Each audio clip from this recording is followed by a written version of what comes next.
Welcome back to Dead Good Book Reviews. I'm Judith and you're watching another review video here on the channel. Today we're going to be talking about Jen Williams' Winnowing Flame Trilogy. Before we start, some quick disclaimers. Angela, who I will link below because she's absolutely delightful, bought me this copy of The Ninth Reign. The other two books I bought myself, regardless of where books come from. Nobody's paying me to talk about books and all opinions are my own. I'm going to keep this as spoiler-free as humanly possible while still talking about the trilogy as a whole. If you do want to go into this knowing absolutely nothing, click away now. I'll also link the story graph for the series below in case you want to check out any user-generated content warnings. Jen Williams, who wrote these, is a London-based author and she has also written the Copper Cat trilogy, which I have not personally read, but I've heard things about from various people. I don't know if I've heard enough to form my own opinions yet, but that is another series you could read if you liked these. The Winnowing Flame trilogy consists of The Ninth Reign, which originally came out in 2017. We're gonna go there. The Bitter Twins, and The Poison Song, which came out in 2019. So we've got a nice, cheeky 3-year series for you. If I recall correctly, and Angela may correct me if I'm wrong, but this is not easy to obtain in the States. For some reason, I think the rights or the licensing or something is a bit weird, but here in the UK, these were very nice and easy to obtain. Thank you so much. This is a fantasy series, broadly speaking. It's epic fantasy. I do think it leans a little bit into sci-fi in some elements. If you are a big sci-fi reader, I think you would still enjoy this, and I think that with a little bit of rebranding, it could very easily read as quite a sci-fi book. It's also got a lot of LGBT characters and a whole bunch of just like good stuff going on. The city of Ebora once glittered with gold. Now its streets are stalked by wolves. Tourmalin the Oathless has no taste for waiting to die while the realm of his ancestors falls to pieces. Talk about a guilt trip. When eccentric explorer Lady Vincenza Vintage de Grazon offers him employment, he sees a way out. Even when they are joined by a fugitive witch with a tendency to set things on fire, the prospect of facing down monsters and retrieving artifacts is preferable to the abomination left behind. But not everyone is willing to let the Empire collapse, and the adventurers are soon drawn into a tangled conspiracy of magic and war. The Jurelia are coming, and the Ninth Reign must fall. My first pro is I think that this is a very cool setting for a story and a very cool framework for a story. We have this idea of a world where, I guess in some ways, it's either the apocalypse has already happened and we are kind of in recovery from that, or indeed the apocalypse has never really stopped happening and we're just in sort of a little bit of a breath right now. So we have the Jurelia, which are these creatures that have many different forms that keep emerging throughout time, and they emerge and they try and kill everyone, and they are fought against with war beasts that come from this sacred tree, and they keep coming back and they are horrible. They're really, really horrible enemies to fight. They are just this. It makes me feel very icky to talk about, but there's a lot of like bug-like things going on, and the world has been kind of ravaged by the Jurelia as time goes on, and obviously I think it's probably quite clear, book one, they're coming back and we need to work out what we're doing. The framework of the story is that you have multiple different characters you follow, one of which is the Vintage, Tourmalin, and the Witch, which are probably my favourite characters to follow throughout the story, but there are other things going on. And as the series continues, those characters branch off in different directions, we follow them different places, we learn more about the world, we learn more about those characters, things build. It's my favourite way to do a trilogy. I really like an adventurers band that meet together and then go off their separate ways.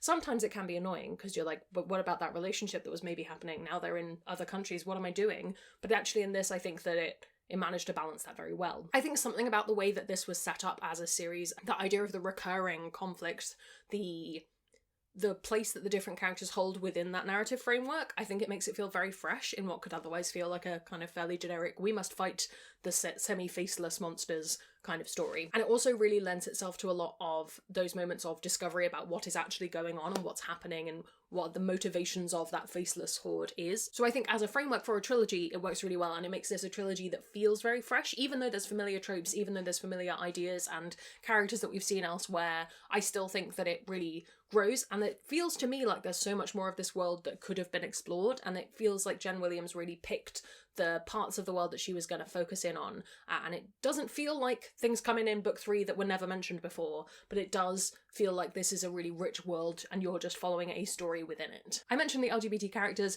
We have at least 2 canonically gay pairings. We have 2 ladies who are in love and 2 boys who are in love, and they work very well and they're written very well, and I really liked them, and it didn't feel queerbaity and it didn't feel annoying and it didn't feel like that was trying to make that like it should get some award for doing so. It was just in the world, which is one of my favourite ways that it plays out. There's also a core romance between 2 people of different genders, but that's fine. And all of the romances I actually really enjoyed. I think they built really well. There was a lot of different different levels of will they, won't they, in some ways. So I feel like if you're a person who gets annoyed by long, slow burn kind of things, you might get more out of the faster burn elements of things.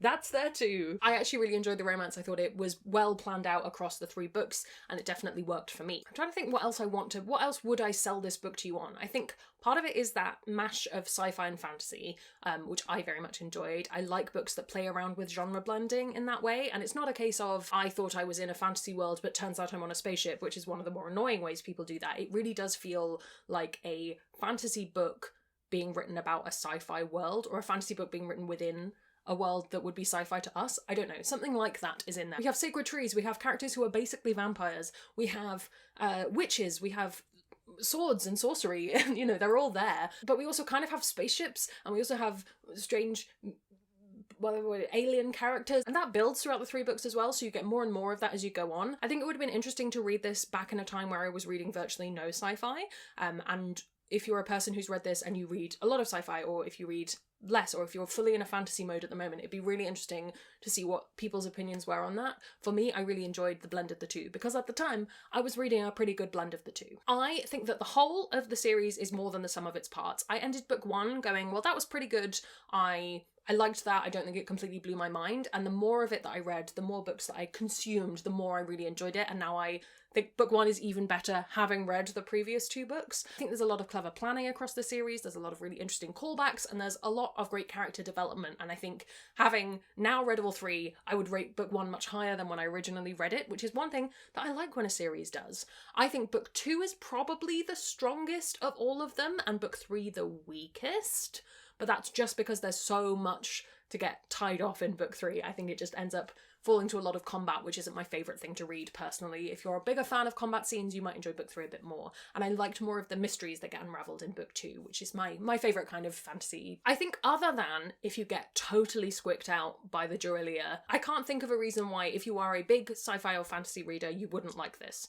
Like, I think it is a series that has a bit of something that pretty much anyone could enjoy, at least to some degree. So I'm finding it hard to think of, like, reasons you might not like this. But I think my main one is just, like, if you don't get on with the villains. And I think for me that would purely be if I wasn't in the headspace to read their kind of creepiness. But if you like a kind of creepy, slightly body horror-y villain, might go for that. I was trying to think of other series that you might enjoy if you've read this. I think Chorus of Dragons has an element in there. Obviously that's a big, beefier, very much a fantasy series, but it does have a lot of that revealing things about the world going on, and I think it also has a sense of humour, which these books definitely do, and I think that that would probably be my first recommendation. In terms of revealing things about a world or an idea or a concept, I think the Founders series does that really well across the trilogy, and also building relationships. I think that would be another one that I might recommend off the back of this, though that is more industrial, more steampunk-esque. Overall, do I think you should read this series? I don't know if you could tell, but yes, I do. I absolutely do think you should read this series. You should go and get them immediately.